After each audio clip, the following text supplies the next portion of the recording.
Baik Bapak Ibu, kita memulai dari Yohanes pasal 8. Yohanes pasal 8 ayatnya yang ke-30 sampai 36. Tema kita hari ini adalah kebenaran yang memerdekakan. Bisa ditampilkan slide-nya sebentar? Apa yang menjadi tema kita hari ini? Supaya jemaat tetap mengikuti kita bicara apa. Ya, kita masih di bulan Agustus, jadi tema kita masih tentang kemerdekaan ya. Kebenaran yang memerdekakan terambil dari Yohanes pasal 8 ayat 30 sampai 36. Kita baca bersama-sama 1, 2 ya. Setelah Yesus mengatakan semuanya itu, banyak orang percaya kepadanya. Maka katanya kepada orang-orang Yahudi yang percaya kepadanya, "Jikalau kamu tetap dalam firman-Ku, kamu benar-benar adalah murid-Ku. Dan kamu akan mengetahui kebenaran, dan kebenaran itu akan memerdekakan kamu." Jawab mereka, "Kami adalah keturunan Abraham dan tidak pernah menjadi hamba siapapun. Bagaimana engkau dapat berkata kamu akan merdeka?" Kata Yesus kepada mereka, "Aku berkata kepadamu, sesungguhnya setiap orang yang berbuat dosa adalah hamba dosa, dan hamba tidak tetap tinggal dalam rumah, tetapi anak tetap tinggal dalam rumah. Jadi apabila anak itu memerdekakan kamu, kamu pun benar-benar merdeka." Bapak Ibu yang terkasih, di minggu-minggu lalu saya sudah menyampaikan kepada kita bahwa Injil Kristus adalah tentang kemerdekaan. Ya, seluruh misi Kristus adalah misi pembebasan. Kita baca Alkitab, semuanya misinya itu kita tangkap adalah misi pembebasan, saudaraku. Membebaskan manusia dari ikatan dosa, dari kuasa kegelapan, dari keinginan daging, keinginan mata, keangkuhan hidup, dan keterikatan-keterikatan apapun. Tuhan mau membebaskan kita. Karena manusia ingin bebas. Manusia yang sudah jatuh dalam dosa ini nggak mau dikekang, nggak mau diatur, saudaraku. Maka sebaliknya makin dibuat peraturan, aturan-peraturan makin dibuat, makin banyak dibuat peraturan, makin banyak kita melakukan pelanggaran. Itulah manusia, saudaraku. Manusia ingin bebas melakukan apa saja yang dikehendakinya. Karena mereka berpikir itulah kebebasan yang sejati ketika kita bebas melakukan apa saja yang kita inginkan. Itulah dunia mendefinisikan kebebasan atau kemerdekaan. Sementara kita manusia nggak ada yang bebas absolut. Sebab kita adalah makhluk yang menyembah, makhluk yang mengabdi kita ini. Bukan makhluk yang mandiri. Enggak, kita makhluk yang bergantung, saudaraku. Kita itu kalau tidak menyembah kepada Tuhan, kalau kita tidak tunduk kepada Tuhan, maka kita manusia akan tunduk kepada apapun. Kalau kita tidak diperhamba oleh Tuhan, maka kita akan diperhamba apapun, uangkah dan lain sebagainya, saudara-saudaraku. Ya, apalagi kita hidup di zaman sekarang nih, di era digital medsos yang begitu sangat luas dan terbuka, saudaraku. Kita bebas memilih gaya hidup apa saja kan? Kita bebas mau buat pilihan-pilihan apa saja. Mau naikkan status apakah. Kita mau tunjukkan identitas kita lewat medsos kah. Bebas kita melakukan apa saja. Zaman now ini. Tapi ironisnya, semakin banyak pilihan yang kita mau pilih, semakin banyak kita merasa terjebak oleh tekanan. Makin kita upload bisa muncul kecemasan. Waktu kita bebas rasanya menaikkan ini, muncul rasa takut atau rasa bersalah. Atau seseorang upload melalui Instagramnya atau FB atau TikToknya atau FB-nya, saudaraku, sebenarnya dia sedang menunjukkan identitasnya, menunjukkan kepada orang inilah aku dan sebagainya. Akhirnya diperbudak terus. Kita diperbudak dengan scroll tiap hari. Paling nggak jelas lihat apa. Diperbudak. Tapi puji Tuhan. Tuhan Yesus bilang, Tuhan mau memerdekakan kita semua. Karena dia datang, tujuannya datang, mau memerdekakan kita sehingga kita bebas melakukan apa yang seharusnya kita lakukan sebagai anak-anak Tuhan. Bukan bebas melakukan apa yang kita kehendaki, tapi kebebasan yang sejati adalah kita bebas melakukan apa yang seharusnya kita lakukan di dalam Kristus sebagai anak Tuhan. Itulah kebebasan sejati. Bebas tunduk kepada Tuhan. Bebas kita untuk melakukan apa yang Tuhan kehendaki, saudaraku yang dikasihi Tuhan. Nah, di dalam Yohanes pasal 8 tadi, Tuhan Yesus memberikan kita jalan menuju kemerdekaan itu. Nah, yuk kita perhatikan bersama. Seperti apa pengajaran Tuhan jalan menuju kemerdekaan ini, saudaraku ya. Nah, dikatakan begini di situ, setelah Yesus mengatakan semuanya itu, banyak orang menjadi percaya. Kalau kita membaca dari pasal 7, pasal 8, kita menemukan di situ bahwa Yesus pada hari raya Pondok Daun, ya, mulai pasal 7 itu, Tuhan Yesus mengajar. Ya, Tuhan Yesus mengajar di sana, saudaraku. Apa ajaran Tuhan Yesus? Misalnya di dalam pasal 7 ayat 37, ya misalnya pengajaran Yesus misalnya di pasal 7, Yohanes 7 ayat 37 sampai 38, dia berkata bahwa dia adalah air hidup itu, sumber air hidup itu. Sumber air hidup.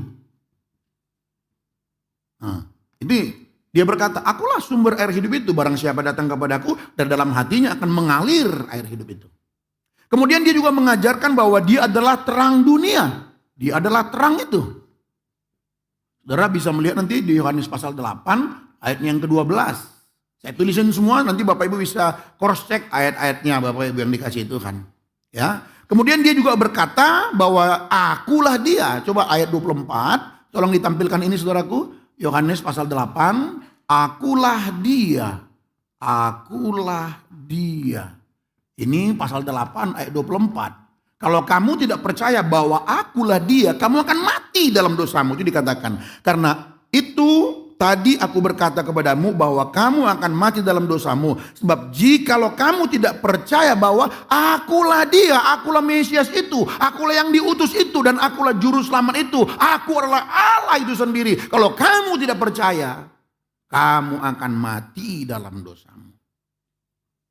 Itu yang disampaikan Tuhan Yesus, saudaraku, pada hari raya Pondok Daun itu. Dan orang banyak mendengar. Dan apa yang terjadi? Ayat 30 mengatakan, setelah Yesus mengatakan semuanya itu, banyak orang percaya kepadanya. Banyak orang percaya mendengarkan pengajaran daripada Tuhan Yesus ini, saudaraku. Nah, pertanyaan selanjutnya adalah, apakah percaya mereka satu percaya yang sejati? Kan gitu, saudaraku. Seperti apa percaya para murid ini? Tapi jalan menuju kemerdekaan dimulai dari percaya kepada Yesus. Dimulai dari percaya kepada apa yang diajarkannya. Namun tidak cukup cuma percaya. Apalagi hanya percaya secara knowledge, pengetahuan. Percaya hanya sebatas persetujuan di dalam pikiran kita. Atau percaya hanya sekedar keyakinan. Tidak boleh berhenti sampai di situ, saudaraku. Nah, kalau dalam konteks ini coba kita periksa. Apakah orang-orang ini, orang Yahudi yang percaya ini, sejatikah percaya mereka? Itu kita bisa melihat. Misalnya kita mundur dulu dari pengalaman Tuhan Yesus kepada orang banyak. Pasal 2 ayat 23 sampai 25. Coba kita lihat ya. Nah, jadi yang pertama, jalan menuju kemerdekaan itu adalah percaya. Lalu kita cek percayanya seperti apa kan gitu. Ya, percaya A. Saya bikinnya bagian A. Nah, percaya seperti apa? Percaya yang direspon mereka percaya ini seperti apa? Coba ditampilkan Yohanes pasal 2 ayatnya yang ke-23. Kita baca sama-sama 1, 2 ya. Dan sementara ia di Yerusalem selama hari raya Paskah, banyak orang percaya dalam namanya. Karena mereka telah melihat tanda-tanda yang diadakannya. 24. Tetapi Yesus sendiri tidak mempercayakan dirinya kepada mereka karena ia mengenal mereka semuanya. Dan karena tidak perlu seorang pun memberi kesaksian kepadanya tentang manusia. Sebab ia tahu apa yang ada di dalam hati manusia. Hari itu pun banyak orang percaya pada hari raya Paskah. Yesus mengajar di sana, banyak orang percaya kepadanya. Tapi ternyata percaya mereka karena tadi apa dikatakan? Karena melihat tanda-tanda. Jadi mereka percaya karena melihat tanda-tanda. Mereka kagum akan mukjizat yang Yesus perbuat. Lalu Yesus memberikan penilaian kepada mereka bahwa mereka itu, iman mereka itu motivasinya tidak bertumpu pada pribadinya. Tidak bertumpu pada ajarannya, tapi karena apa yang Yesus berbuat. Lumpuh berjalan, buta melihat, lapar dikasih makan. Itu sebabnya Tuhan Yesus tidak mempercayakan dirinya kepada mereka. Nah, bagaimana dengan pasal 8 ayat 30 yang kita baca tadi? Itu kan dari pengalaman pada saat hari raya hari raya Paskah tadi. Banyak orang percaya, tapi ternyata percayanya bukan bertumbuh pada pribadi dirinya, Kristus itu sendiri, tapi kepada mujizat yang dia perbuat.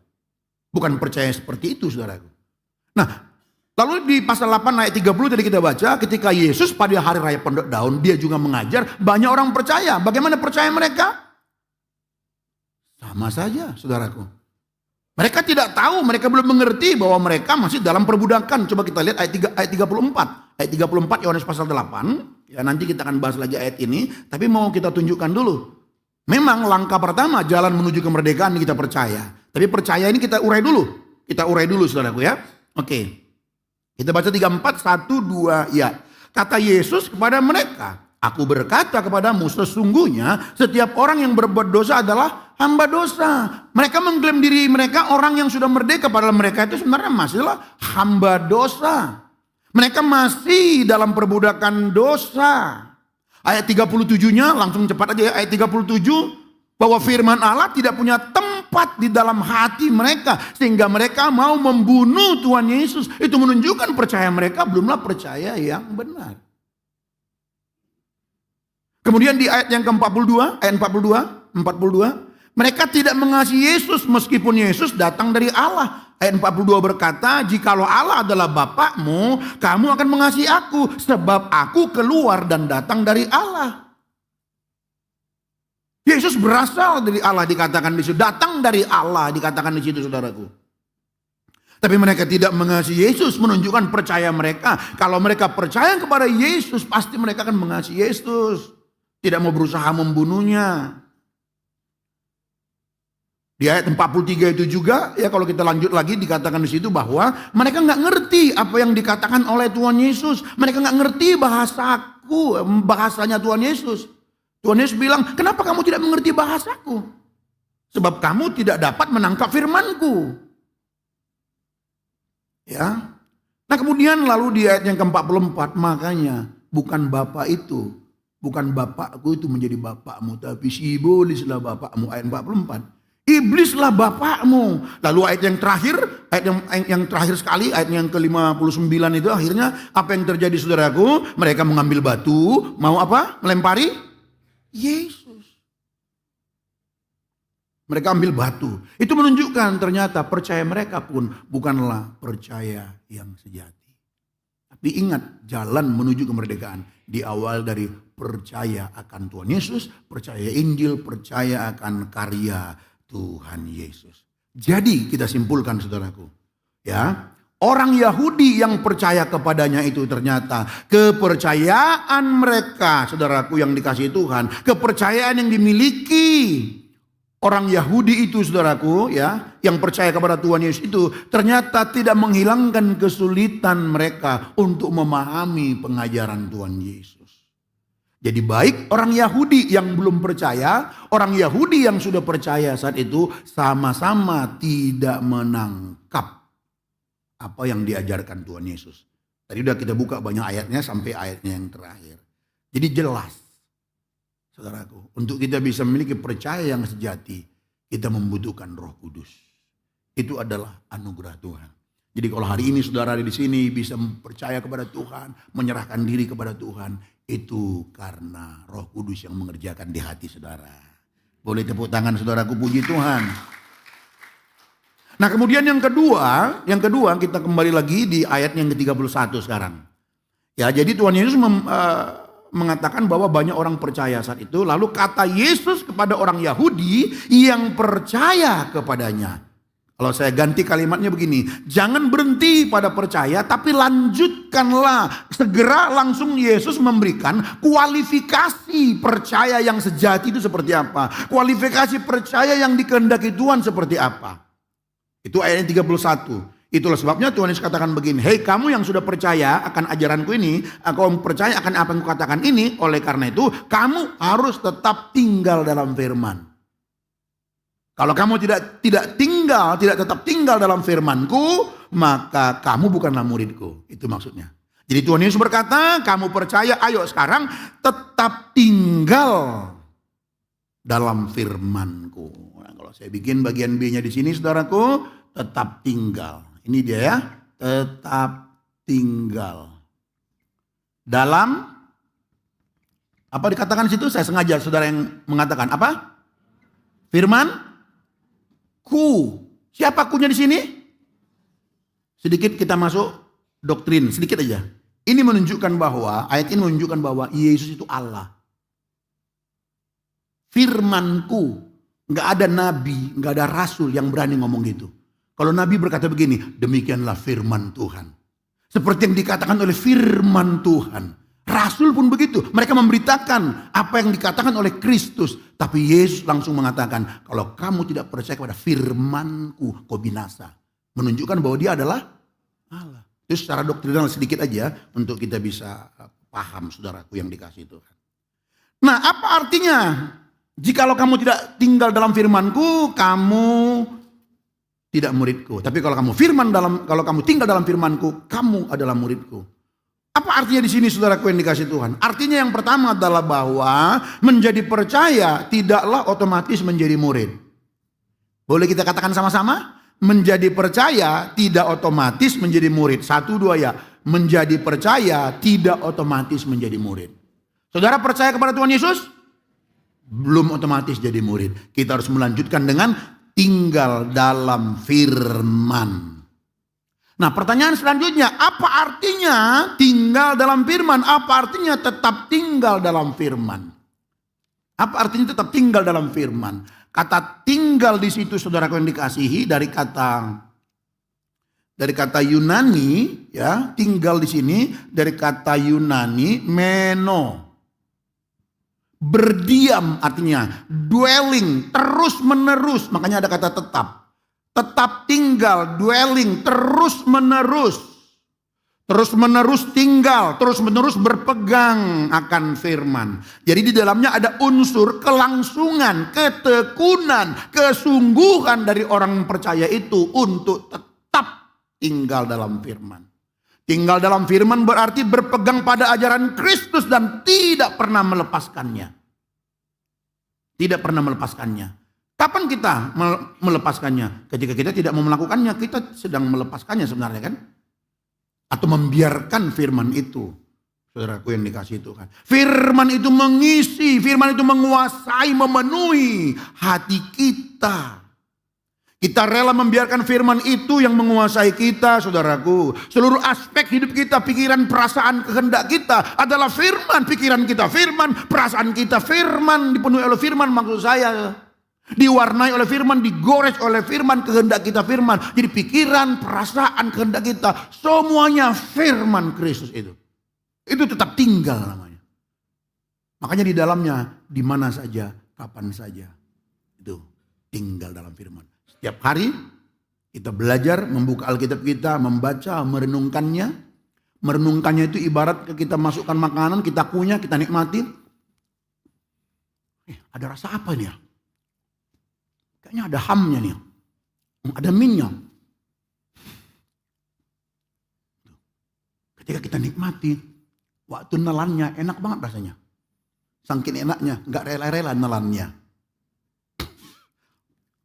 Jadi ngunyah terus. Katanya 32 kali ngunyah. Sampai 100 kali kita kunyah jadinya. Saking enak. Ya. Nah, saudaraku yang dikasihi Tuhan. Tetap tinggal dalam firman dengan demikian. Itu bukan aktivitas. Tapi gaya hidup. Bukan aktivitas. Bukan kegiatan. Bukan musiman. Lagi hari Minggu aku belajar firman. Lagi ada PA, aku belajar firman. Lagi ada job, aku belajar firman. Lagi ada K3I, aku belajar firman. Setelah itu, nggak ada. Itu tidak tinggal dalam firman namanya. Tapi kita kejebak kepada aktivitas. Itu musiman. Tinggal dalam firman bukan musiman. Lagi banyak masalah. Oh Tuhan, belajar firman. Masalahnya pergi, goodbye firman. Ini bukan firman tukar torop.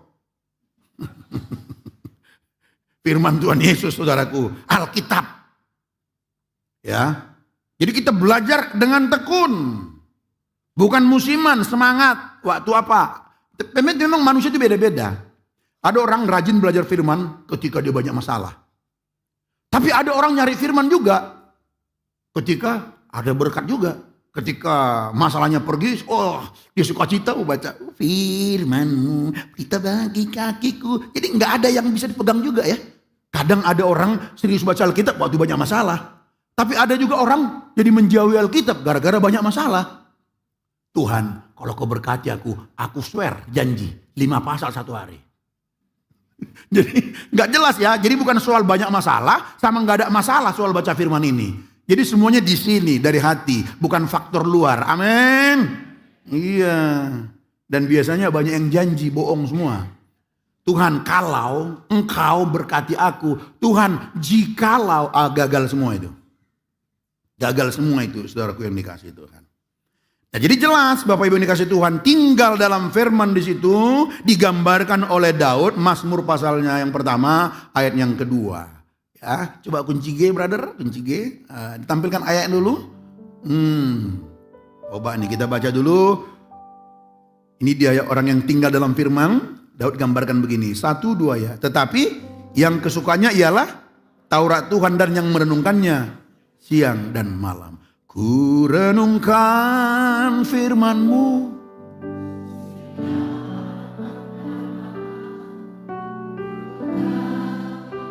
Jangan cuma pegang, tapi itu namanya tinggal dalam firman. Sehingga firman itu menjadi kesukaan kita.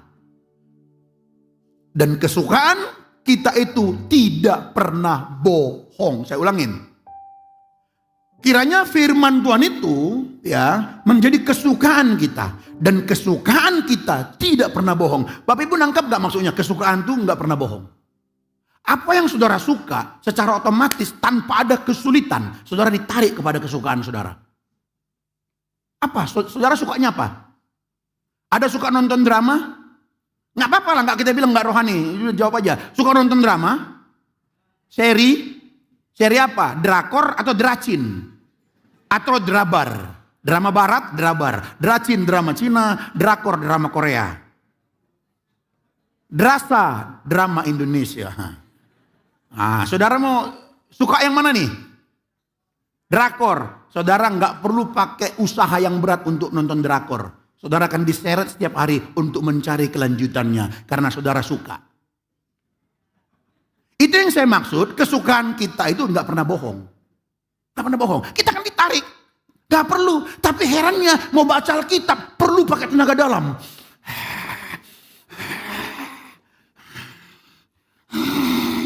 Dia baca. Begitu dia baca, ketika Yesus datang ke tanah Betsaida atau ke daerah Betani, Tuhan engkau tahu, aku capek sekali Tuhan. Jadi Tuhan selamat tinggal dulu. Karena apa? Karena belum menjadi kesukaan kita. Jadi ayo dari sekarang kita belajar tinggal dalam firman sehingga firman jadi kesukaan kita. Ketika firman jadi kesukaan kita nggak perlu tenaga dalam untuk baca Alkitab. Kita ditarik, hati kita ditarik langsung untuk situ. Sama sebagaimana saudara tahu jam berapa drakor itu mulai. Hati saudara pun sudah kerekam setiap jam sekian pagi. Pasti saudara ditarik untuk baca Alkitab itu. Untuk merenungkannya dan untuk menerapkannya sepanjang hari ini. Jadi saudara sudah bisa kasih jawab? Jadi jangan tanya kami Pak Pendeta lagi ya. Pak kenapa aku sulit sekali baca Alkitab? Udah tahu jawabannya apa? Apa jawabannya? Belum kesukaan kita firman itu. Makanya ayo tetap tinggal dalam firman. Ya. Nah Bapak Ibu yang dikasih Tuhan. Kemudian Tuhan Yesus melanjutkan. Setelah tinggal dalam firman, ya, kemudian Tuhan Yesus melanjutkan di situ apa? Di Yohanes pasal 8:31 tadi, coba tampilkan lagi biar Bapak Ibu bisa ngikutinya. Yang pertama percaya, kemudian tetap tinggal dalam firman, kemudian bagian C-nya apa? Apa? 32, mengetahui kebenaran, jangan ragu Bapak Ibu. Saya sengaja supaya Bapak Ibu yang menjawab, mengetahui kebenaran. Aduh, cintanya pun habis terus. Pindahin dulu deh yang habis. Ya. Nah, jadi orang yang tetap tinggal dalam firman, berpegang teguh tinggal dalam firman, terus belajar akan firman. Firman di situ logos.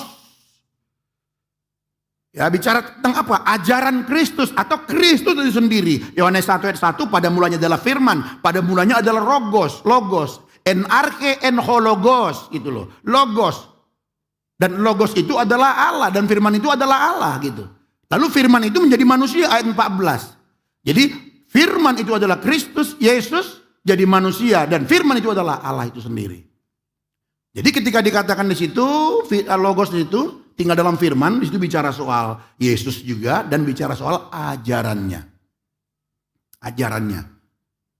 Nah, lalu dikatakan orang yang tinggal dalam firman, yang kesukaannya adalah firman itu, maka dia akan mengetahui kebenaran.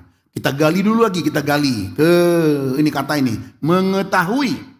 Ini dari kata ginosko. Ginosko itu artinya knowing by experience. Mengenal melalui pengalaman. Di dalamnya ada unsur menikmati. Jadi rasanya itu ada, bisa dirasa, bisa dinikmati. Sama seperti kopi misalnya. Ada rasa kopi itu. Kami ada dikirimin kopi, banyak sekali kopi di rumah. Kopi dari sini, kopi dari sini, kopi dari sini, kopi dari sini. Bahkan ada seorang teman, "Bang, jangan lupa kalau stok sudah habis, info." Stok kopiku habis, dia yang ingat. 4 hari yang lalu lah, pas banget, memang lagi habis. Siap meluncur katanya. Sekali ngirim lumayan. Bisa 4 bungkus. Nah, kalau ada yang mau boleh mampir ke rumah. Kita minum kopi bersama, tapi saudara yang buat. Lalu dia bilang, "Bang, ini ada teman, dia punya ladang kopinya. Jadi dia bikin sendiri, kirimlah." Dikirim saudaraku, nggak ada mereknya karena olah sendiri dia. Saya coba kemarin, mantap pahitnya, saudara. Artinya apa di situ yang saya maksud? Itu ginosko. Aku bisa bilang, enak loh kopinya. Dari mana? Aku udah ngalamin. Jadi aku tahu kopi ini enak karena aku ngalaminnya. Sama seperti misalnya air putih ini. Bagi dulu ini apa? Satu gelas. Bagi satu ya. Sama seperti ini. Apa rasanya ini? Saya nggak tahu. Tapi aku bisa jelaskan mungkin. Oh, ini mereknya ini adalah Water Store number 1. Ada stempelnya apa ini? Sejak 1997. Ya, isi bersihnya 220 ml. Apalagi saudaraku di sini bisa saya baca. Expirednya tanggal sekian, ada barcode-nya, bisa ku jelaskan karena aku pelajarin. Itu bukan ginosko, itu bukan tahu, bukan mengenal seperti itu bukan ginosko, hanya info, hanya di sini. Tapi begitu aku buka, setelah aku pelajari isinya sekian, enak loh, beda. Tadi info, isinya sekian, ininya sekian. Tapi apa rasanya? Saya nggak ngerti. Tapi begitu kurasakan.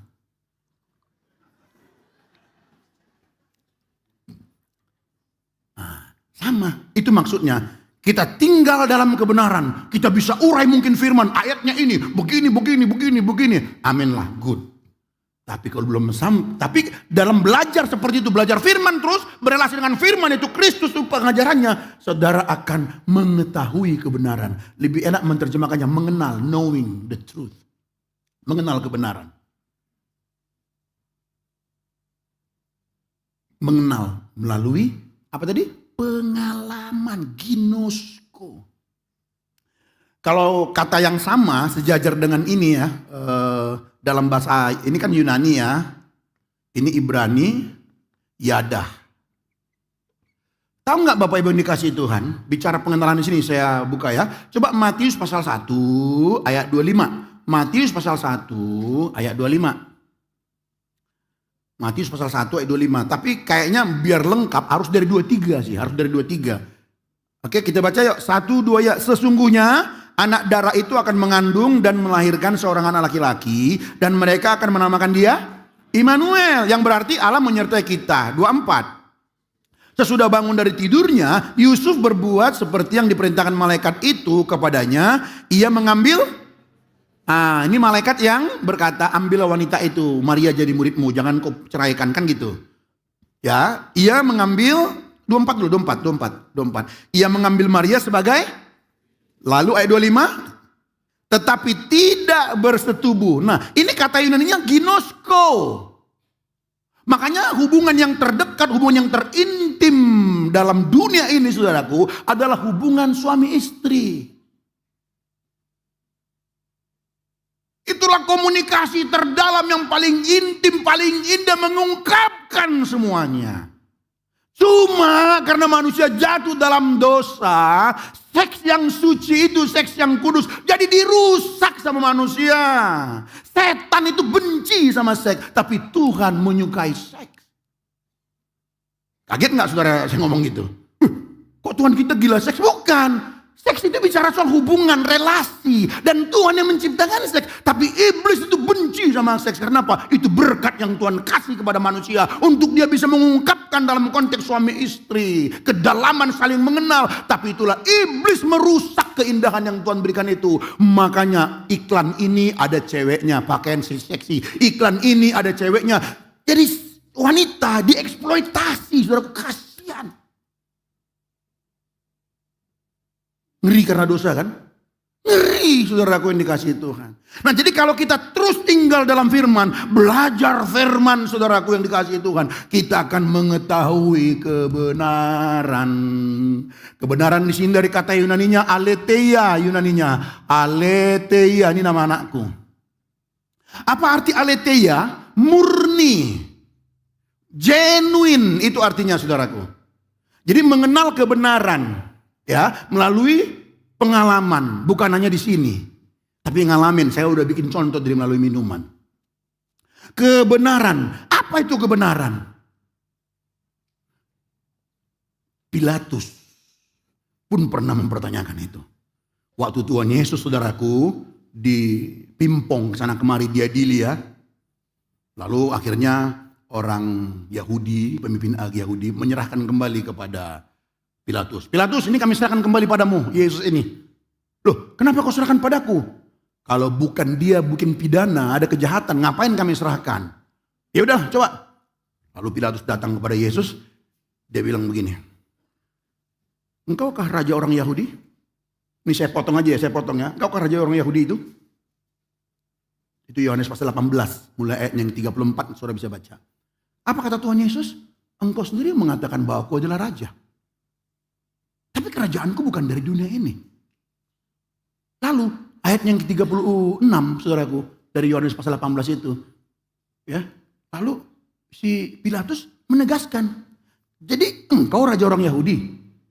Engkau sendiri yang mengatakan bahwa akulah raja. Untuk itulah aku datang ke dalam dunia ini. Untuk memberitakan kebenaran. Untuk menyaksikan kebenaran. Lalu ayat 37-nya Yohanes pasal 18 itu. Pilatus membuat pertanyaan, apa itu kebenaran? Udah mulai terbuka dia. Tapi sayangnya langsung ditinggalkan. Apa itu kebenaran? Ternyata hanya sekedar pertanyaan. Apa itu kebenaran? Dia nggak ngerti kebenaran. Makanya supaya bisa mengerti kebenaran, percaya kepada karya Tuhan Yesus Kristus, tetap tinggal dalam firman, tetap terus berelasi dengan firman, maka itu akan membawa kita mengalami kebenaran. Apa itu kebenaran? Siapa itu kebenaran? Kalau pakai kata, pertanyaannya kita buat apa itu kebenaran? Apa itu kebenaran? Artinya genuine, murni, tidak bercampur. Lalu siapa itu kebenaran? Kebenaran itu adalah Kristus. Yohanes pasal 14 ayat 6 berkata, akulah jalan, kebenaran dan hidup. Jadi orang yang tinggal dalam firman, saudaraku, ia akan mengalami, akan menyatakan bahwa Kristus itu real. Kristus itu bukan sekedar pengetahuan di sini. Kristus bukan sekedar konsep atau ajaran-ajaran. Tapi Kristus itu adalah pribadi. Jadi karena dia pribadi, kita bisa mengalaminya. Minta tolong Pak Januar, boleh Pak Januar? Sinilah Pak Januar.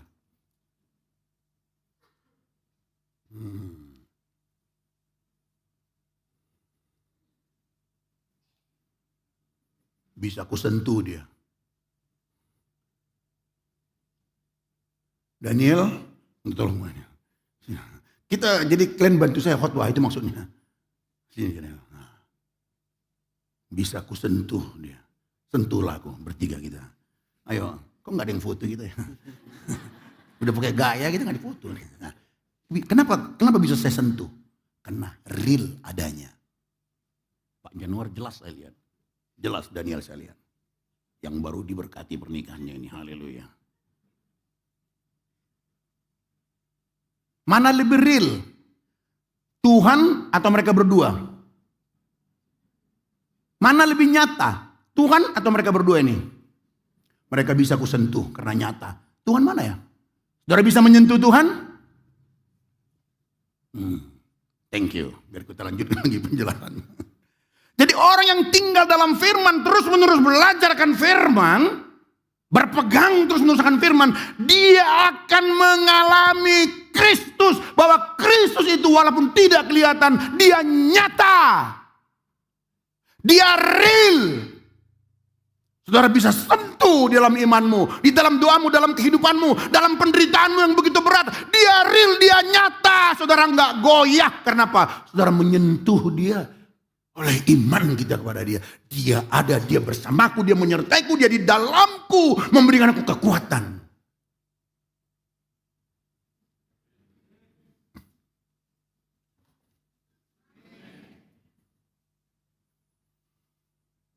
Lanjut ayatnya 32, Yohanes pasal 8 tadi. D. Selanjutnya apa paling bawah? Kamu akan mengetahui kebenaran dan inilah dia kebenaran memerdekakan. Ini dia jalannya kalau saudara mau merdeka, saudaraku. Kebenaran itu memerdekakan kita. Kita, Yesus itu real, nyata. Firmannya, kebenarannya kita tahu, kita faham apa yang menjadi kehendaknya, apa maksudnya Tuhan menciptakan aku, menciptakan manusia, aku menikah, apa maksud Tuhan menikah, aku sekarang punya anak, aku bekerja, apa tujuanku bekerja, tujuanku menikah, tujuanku punya anak, semuanya oleh firman. Ketika aku menderita, apa kata firman kita bisa paham. Bicara soal kekayaan, aku mengerti apa itu kaya. Kita dikuasai oleh kebenaran, dihidupi oleh kebenaran Tuhan itu. Ketika itu terjadi, saudaraku, itulah kemerdekaan. Sehingga kita bisa berkata, kuncinya kunci apa itu ya? C kali, coba C. Apa yang dapat memisahkanku, terus dari kasih-Mu.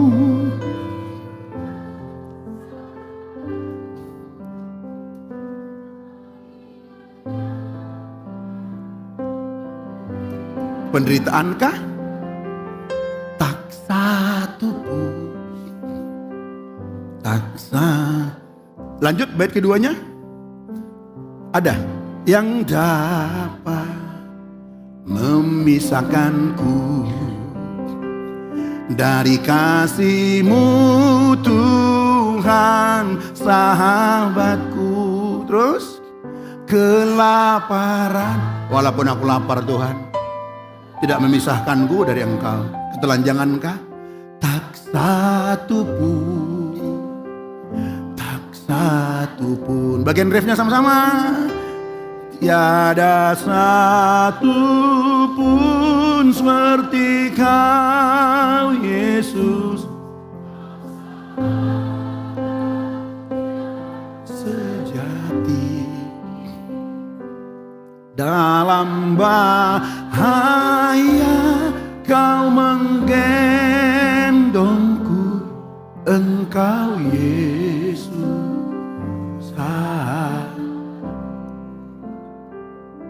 Inilah yang terjadi kalau kita mengenal kebenaran. Kebenaran itu memerdekakan kita. Jadi bukan soal miskin atau kaya, tapi kebenaran itu menguasai kita. Kita paham sehingga kita bisa berkata, gak ada yang memisahkan. Aku menikah udah 15 tahun, gak punya keturunan. Tidak memperbudak kita. Tuhan katanya janji-Mu Tuhan memberikan keturunan. Udah 15 tahun, udah pakai doa sepanjang malam, doa puasa, udah rajin PA semua. Kenapa? Terpenjara dia. Tapi orang yang paham kebenaran, mengenal kebenaran, mengalami kebenaran itu, Kristus sang kebenaran itu. Dia bisa berkata begini, bahwa penderitaan yang kualami ini tidak sebanding dibandingkan kemuliaan yang akan kuterima kelak. Sering saya ulang-ulang saudaraku, kalau tidak ada janji Alkitab soal sorga, putus asa kita hidup di dunia ini. Cobalah kita lihat keadaan sekarang, kita nggak tahu, kita berdoa semua saudaraku, biar stop. Biar Tuhan pakai negara kita memberikan jalan keluar dengan baik. Dengarkanlah tuntutan rakyat. Mereka sedih, mereka berduka. Kita sedih, kita berduka semuanya melihatnya. Kita tarik napas panjang, termasuk saya pendeta ini. Tuhan, kita tarik napas panjang. Kita nggak bisa berbuat apa-apa. Kami pendeta mana boleh masuk politik. Nggak boleh, kalau pendeta masuk politik udah rusak itu. Tapi menyuarakan suara kenabian boleh. Kayak tadi, ini kan didengar, ini direkam. Biar didengar, kita sampaikan bahwa kita mendoakan. Kita rindu kesejahteraan. Tapi tidak memihak. Sampaikan apa yang menjadi Injil bagi bangsa ini. Menjadi kabar baik bagi bangsa ini. Itu tugas kita. Cobalah. Mudah-mudahan. Coba kalau nggak ada janji surga. Apa sih? Rumah nanti kena jarah misalnya habis. Apaan sih ini? Udahlah. Kita ikutin aja lah. Tapi karena kita tahu Tuhan bilang, anakku, di rumah Bapakku banyak tempat. Rumahmu di situ. In my father's house there are many mansions. Pakai kata mansion. In my father's house, dalam rumah itu house biasanya kan kayak gedung gitu ya. Tapi ternyata di dalamnya ada banyak mansion. Satu mansionku, satu mansion Bapak Ibu. Makanya kita bertahan kan. Kesulitan apapun kita mau tetap tinggal. Kenapa? Ada janji. Kalau nggak ada janji itu, udahlah kita bandel aja udah. Toh juga mati nanti selesai kok. Tapi kita tidak begitu. Nah, saudaraku, itulah jalan menuju kemerdekaan yang Tuhan berikan kepada kita. Terus menerus dalam firman. Itulah jalan kita mengenal kebenaran, bertumbuh dan dimerdekakan. Tetapi ada kabar buruknya. Ada kabar buruknya, ayat 33 Yohanes pasal 8. Ada kabar buruknya di sini saudaraku. Apa kabar buruknya? Kita baca 1-2 ya. Jawab mereka, kami adalah keturunan Abraham dan tidak pernah menjadi hamba siapapun. Bagaimana engkau dapat berkata kamu akan merdeka? Perhatikan urutannya ya. Yesus berkhotbah, Yesus mengajar, banyak orang percaya.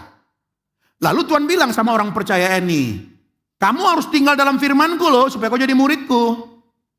Nanti kalau kau tinggal dalam firmanku, kamu akan mengenal kebenaran. Kebenaran itu, Kristus sang kebenaran, akan real kau kenal. Lalu kebenaran itu akan memerdekakanmu. Tersinggung orang Yahudi yang percaya itu. Hah? Tapi kan lagi ayat 3-3-nya. Hah? Kami ini keturunan Abraham, biar engkau tahu Yesus. Mana pernah kami jadi hamba siapapun. Mereka bangga sekali dengan warisan agama. Dengan keturunan Abraham, bapak leluhur mereka. Kami tidak pernah jadi hamba. Kau suruh kami, kau bilang kami akan merdeka. Orang kami selama ini merdeka kok. Kami ini keturunan Abraham. Tahu, ini masalah. Kami keturunan Abraham, kami nggak pernah menjadi hamba siapapun. Inilah kadang-kadang kesombongan ini. Dia lupa keturunan Abraham pernah diperbudak di Mesir. Berapa lama? 430 tahun. Dia lupa keturunan Abraham itu pernah dibuang, diperbudak di Babel. Di Syria, dibuang mereka. Lupa. Mereka juga lupa saat itu mereka sedang dijajah oleh Roma. Oh Tuhan, tapi mereka mengaku bahwa mereka orang yang bebas. Itulah menjadi penghalang. Inilah kabar buruknya. Sama seperti kita saudaraku. Aku ini aktif kebaktian. Merdeka macam mana? Aku sudah dimerdekakan oleh Tuhan. Aku ikut PA. Aku ikut berkhotbah. Aku mengajar. Aku sudah WL. Aku udah pemusik. Udah singer. Udah penyambut tamu. Udah menjadi gembala. Ini kesombongan. Inilah kabar buruknya. Mentang-mentang udah melayani, rasa sudah merdeka. Ini kabar buruk yang membuat kita nggak bisa mengalami kemerdekaan, nggak bisa tinggal dalam ini semua. Inilah jalannya, tapi ada kabar buruknya. kita nggak mampu tinggal dalam firman. Ya, nah, saudaraku yang dikasihi Tuhan, mereka tidak menyadari kebutuhan mereka yang sangat terbesar untuk dimerdekakan, bahwa mereka pun masih diperhamba. Lalu 34 saudaraku, lalu Yesus, Bapak Ibu yang dikasihi Tuhan, mengoreksi kesalahpahaman mereka. Kita baca ayat 34, kata Yesus kepada mereka, aku berkata kepadamu sesungguhnya setiap orang yang berbuat dosa adalah hamba dosa. Saudara masih berbuat dosa? Kita diperhamba oleh dosa. Saudara turut sama dosa kan? Nurut kan? Jadi jangan merasa sudah merdeka. Makanya nggak mau serius. Aku udah diselamatkan, aku udah rajin ini, merasa nyaman karena sudah anak Allah. Aku udah terima Yesus Kristus sebagai Tuhan dan Juru Selamatku. Aku adalah anaknya, dia Bapakku. Aku udah merdeka, aku udah rajin kebaktian, aktif melayani, merasa aman. Ini berhala kenyamanan kalau bicara soal pelajaran kita, saudaraku. Inilah kabar buruknya. Lalu Tuhan Yesus mengkoreksi mereka. Bahwa kita pun masih berdosa. Ketika kita melakukan dosa, kita sedang turun sama dia. Ya, saudaraku, kita jadi terasing. Ketika melakukan dosa, kita seperti terasing. Kita merasa seperti Tuhan meninggalkan kita. Tuhan kayak jauhnya 5 triliun kilometer. Jauhnya Tuhan. Mau berdoa pun susah. Tuh, kalau kita bikin salah sebagai anak Tuhan, saudaraku. Ya. Nah kemudian Bapak Ibu, Tuhan Yesus memberikan gambaran penjelasan untuk lebih lengkap lagi. Ayatnya yang ke-35. Kita baca. Ya. Tapi saya tanya dulu saudara, atau saya tantang, jangan merasa aman karena sudah percaya Yesus, ikut melayani, rajin ibadah. Jangan merasa nyaman. Jangan. Tapi tetap tinggal tadi. Tetap tinggal. Lalu Tuhan Yesus menjelaskan ayat 35 dan 36. 1, 2 ya. Dan hamba tidak tetap tinggal dalam rumah. Tetapi anak tetap tinggal dalam rumah. Nah kalau saya coba buat tabelnya saudaraku yang terkasih. Ya saya coba bikin tabelnya. Nah. Di sini anak. Ya kan anak. Di sini hamba. Anak dikatakan tetap tinggal dalam rumah kan? Tetap tinggal dalam rumah. Tetap tinggal dalam rumah. Tetap tinggal tadi dalam firman. Jadi saya coba buat saudara. Jadi rumah itu sama dengan tetap tinggal. Tetap tinggal dalam rumah. Dalam firman Kristus. Karena bicara rumah itu bicara apa saudaraku? Relasi. Mengenal tadi ginosko, bicara relasi. Tetap tinggal dalam firman, bicara relasi. Rumah pun bicara relasi. Jadi yang tinggal dalam rumah itu adalah anak. Hamba tidak tinggal dalam rumah. Dia tidak punya relasi. Relasi dia hamba dan tuannya. Apa maksudnya saudaraku yang dikasih Tuhan? Apa maksudnya di sini Bapak Ibu? Hamba di sini menunjuk legalistik. Dia melakukan pekerjaannya karena kewajibannya, karena memang dia sebagai hamba. Dia takut diusir sama tuannya nanti. Kalau kerjanya nggak bagus, kerjanya nggak rapi, takut dipecat, takut diusir kemanaku. Dia tidak tetap tinggal dalam rumah. Makanya dia bekerja dengan serius. Awas, jangan sampai saudara sebagai anak Tuhan bermental hamba ini. Saudara datang ke gereja karena apa? Hari Minggu pagi, nanti Tuhan nggak berkati aku. Aku ikut melayani supaya apa? Supaya Tuhan tolong saya. Itu hamba. Takut nanti gak diberkati Tuhan. Takut nanti dibuang oleh Tuhan. Banyak banget takutnya. Makanya dia sungguh-sungguh. Kita sebagai pengkhotbah worship leader pemusik. Waktu melayani kita berdoa. Tuhan tolong saya Tuhan. Bagus berdoa. Tapi kenapa kita berdoa? Apakah hamba atau sebagai seorang anak? Kalau sebagai orang hamba, mental hamba. Dia berdoa. Pakai aku Tuhan biar luar biasa. Nanti biar hadirat Tuhan. Lalu orang memuji-muji aku. Bahwa aku seorang yang hebat melayani Tuhan. Oh haleluya. Ini akan diusir dari rumah. Nangkap maksudnya? Nangkap maksudnya Bapak Ibu?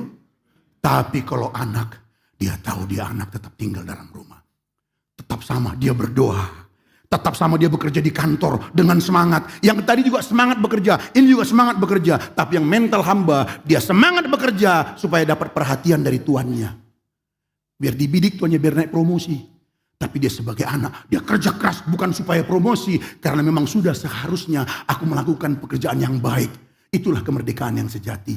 Kita bebas melakukan apa yang seharusnya aku lakukan sebagai anak Tuhan. Ini aminnya kemana ini? Kayaknya tadi malam ini tidur rata-rata jam 1:30. Cari-cari ini, ada apa gadangan? Rumah siapa yang udah dihancurkan hari ini? Rumah siapa? Jangan-jangan itu yang saudara cari-cari sampai tidur malam ini.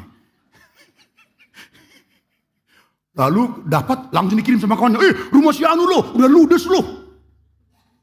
Jadi kirim-kiriman itu bukan kiriman firman, kirimin rumah orang yang dihancurkan. Oh Tuhan, ampunilah kami.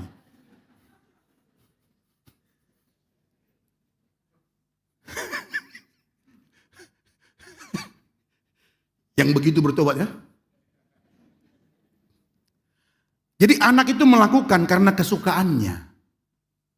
Karena cintanya. Dia melakukan bukan supaya dilihat oleh Tuhan. Enggak. Dia dilihat, dia lakukan dengan baik ibadahnya, pelayanannya. Karena memang cintanya sama Tuhan. Karena Tuhan sudah menerima dia menjadi anaknya. Sudah seharusnya aku melakukan dengan baik ya Tuhan. Bukan supaya. Si sulung dan si bungsu ada di dalam rumah. Lukas pasal 15 itu ya, perumpamaan anak yang hilang itu. Dua-duanya mereka di dalam rumah bapaknya, tapi tidak menikmati rumah. Tidak menikmati relasi dengan bapaknya. Si sulung, bapaknya belum mati, udah minta harta warisan. Kurang ajar ini anak satu ini memang. Kalau orang Batak bilang, kita poke aja ini. Bapaknya belum mati, dia minta harta warisan. Artinya apa? Dia menginginkan bapaknya mati. Warisan dibagi waktu orang tua sudah meninggal. Si sulung dalam rumah, tapi mental juga sama hamba. Dia taat supaya apa? Supaya bapaknya melirik dia, biar bapaknya kasih dia banyak. Makanya satu kali dia protes kan. Aku selalu taat, tapi jangankan lembu tambun, kambing pun tak pernah kukasih sama aku bapak. Kalau dia taat aku sama engkau. Itu hamba. Tinggal dalam rumah. Lalu terakhir saudaraku. Terakhir 36. Terakhir kita ke 36 ya. 1, 2 ya. Apabila anak itu memerdekakan kamu, kamu pun benar-benar merdeka. Jadi jalan keluar untuk bisa kita dari persoalan tadi nih, perbudakan dosa tadi, cuman satu jalannya, yaitu Kristus. Dialah sang pembebas yang sejati. Dialah yang membawa kita kembali ke dalam rumah. Ini. Dengan cara apa saudaraku? Dengan kematiannya di atas kayu salib. Kebangkitannya, saudaraku yang dikasihi Tuhan. Sesungguhnya dia sedang membawa kita pulang ke rumah. Itu dikatakan dalam Yohanes pasal 1 ayat 14. Coba kita lihat. Yohanes pasal 1 ayat 14. Ya, Yohanes 1 ayat 14. 1, belum. 1, 2 ya. Firman itu telah menjadi manusia dan diam di antara kita. Dan kita telah melihat kemuliaannya, yaitu kemuliaan yang diberikan kepadanya sebagai anak tunggal Bapa, penuh kasih karunia dan kebenaran. Jadi firman itu menjadi manusia, diam di antara kita saudaraku. Dan kita akan melihat kemuliaannya. Kapan itu? Ketika dia mati dan bangkit saudaraku. Dia sesungguhnya sedang membuat rumah bagi kita. Make our home in him. Yohanes 14 ayat 23 sampai 25. Jadi untuk menutup khotbah saya, kita dulu di dalam Tuhan. Dosa, Tuhan ciptakan kita rumah. Ini sedikit teologi rumah ya, biar kita terus ingat-ingat. Jadi Tuhan ciptakan kita, memberikan rumah. Bicara rumah di sana hanyalah hadirat Tuhan, hanya penyembahan kepada Tuhan. Itulah rumah di Taman Eden hari itu kan, penyembahan kepada Tuhan saja. Tapi kita memilih keluar dari rumah. Hingga kita terasing. Kita mencoba mencari rumah, gak ketemu-ketemu. Kita mencoba menciptakan rumah bagi kita dengan harta, dengan kenyamanan, dengan seks dan sebagainya. Orang mau menciptakan kenyamanan rumah baginya. Tidak bisa balik ke sini. Gak bisa. Kita diperbudak. Tapi puji Tuhan. Tuhan Yesus datang dari sorga, saudaraku. Dia memberikan hidupnya. Mati di atas kayu salib. Dan bangkit bagi kita semuanya, Bapak Ibu yang dikasihi Tuhan. Untuk apa? Untuk menunjukkan jalan. Bukan sekedar menunjukkan jalan, tapi dia berkata, akulah jalan pulang ke rumah itu nak. Sehingga kita bisa berbalik lagi. Dan sekarang kita semuanya sebagai anak-anaknya lagi jalan pulang ke rumah Bapa. Karena siapa? Karena Kristus. Itu namanya tinggal dalam rumah, tinggal dalam firman, mengenal kebenaran. Karena Kristus kita bisa berbalik. Kita sudah melanglang buana. Makanya saya tutup dengan lagu ini. Pakai band country dah. This world is not my home. I'm just a passing through. Kunci apa tuh? Kunci E. Saya tutup dengan ini saudara. Yuk pakai full band yuk. Jadi saya ulangin ya. Tuhan menciptakan kita rumah. Makanya dimulai dari rumah. Semuanya dimulai dari penyembahan kepada Allah. Tapi kita berontak, kita nggak mau diam dalam rumah indah yang Tuhan buat ini. Kita keluar dari rumah, kita cari bahagia sendiri, kita cari rumah sendiri, melalui uang, melalui semuanya. Bahagiakah? Enggak, makin saudara paksa, makin diperbudak. Tapi puji Tuhan, Tuhan Yesus datang dari surga, mengembalikan kita pulang ke rumah. Sehingga kita sekarang musafir-musafir yang lagi jalan pulang ke rumah. This world is not my home, I'm just a passing through. Terus, my treasure are laid out somewhere beyond the blue. The angels beckon me from heaven's open door, and I can't feel at home in this world anymore. Jadi dengan sadar kita begitu, kita sebagai orang yang telah diselamatkan menjadi anak-anaknya, kita diajak Tuhan untuk tetap tinggal dalam firman-Nya, tinggal dalam Dia, tinggal dalam rumah terus. Kristus yang memampukan kita, dialah pembebasan sejati itu membawa kita kembali ke rumah. Sehingga dalam perjalanan kita pulang ini, walaupun kita belum di sana, tapi indahnya rumah itu sudah kita cicipi selama di bumi ini. Kita bisa tahu indahnya karena sudah mengenal tadi kan. Sehingga apa yang terjadi, kesulitan apapun gak bisa menjauhkan kita dari kasih Kristus. Kita merdeka. Miskin susah, mancung pesek, jelek ganteng tidak memperbudak saudara. Saudara merdeka, mengangkat tangan, mengangkat hati, memuliakan Tuhan. Gak ada yang bisa memisahkan kita dari kasih Tuhan. Tuhan Yesus memberkati kita semuanya.